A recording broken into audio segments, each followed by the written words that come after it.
BRS के secretary general व रुकने राज्यसभा डॉक्टर के केशव राव ने कहा कि वो 13 साल की तीर्थ यात्रा के बाद अपने घर वापस हो रहे हैं। उन्होंने मीडिया से बात करते हुए 30 मार्च को कांग्रेस पार्टी में शामिल होने का ऐलान कर दिया। वाज़ेह रहे कि गुज़िश्ता रोज केशव राव की दुख्तर व जीएचएमसी की मेयर जी विजयलक्ष्मी ने भी 30 मार्च को ही पार्टी में शामिल होने का ऐलान किया था। इस तरह हफ्ते के रोज बाप और बेटी कांग्रेस में शामिल हो जाएंगे। केशव राव ने कहा कि तेलंगाना के लिए वो बीआरएस में शामिल हुए थे। इस सिलसिले में वो तमाम सियासी जमातों को मुत्तहिद करते हुए कौमी सतह पर जद्दोजहद की थी।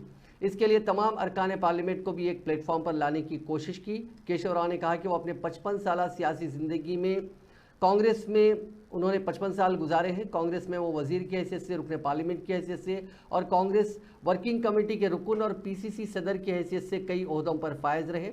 कांग्रेस पार्टी ने उन्हें सियासी ज़िंदगी दी। तेलंगाना के लिए करारदाद जब मंजूर की गई तो उस वक्त भी वेंकट स्वामी के साथ उन्होंने मिलकर काम किया था। केशव राव ने कहा कि साबिक चीफ मिनिस्टर चंद्रशेखर राव ने उनको काफ़ी अहमियत दी और उनकी हर बात की कदर की। वो 13 साल की तीर्थ यात्रा ख़त्म करते हुए अपने जाति घर कांग्रेस में शामिल होने का फैसला कर चुके हैं।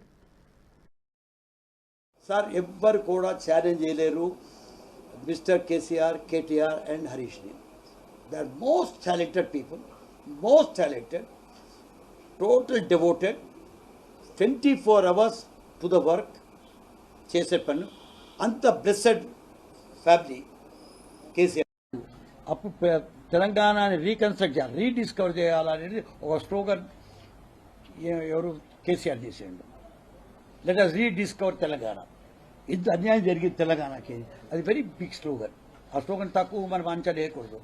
ఇవాళ తెలంగాణ ఏ తీరుగా డెవలప్ అయిందో దేశం లోపల ఏ వేరే రాష్ట్రం కూడా కాదు. మేము one of the most backward regions of the country.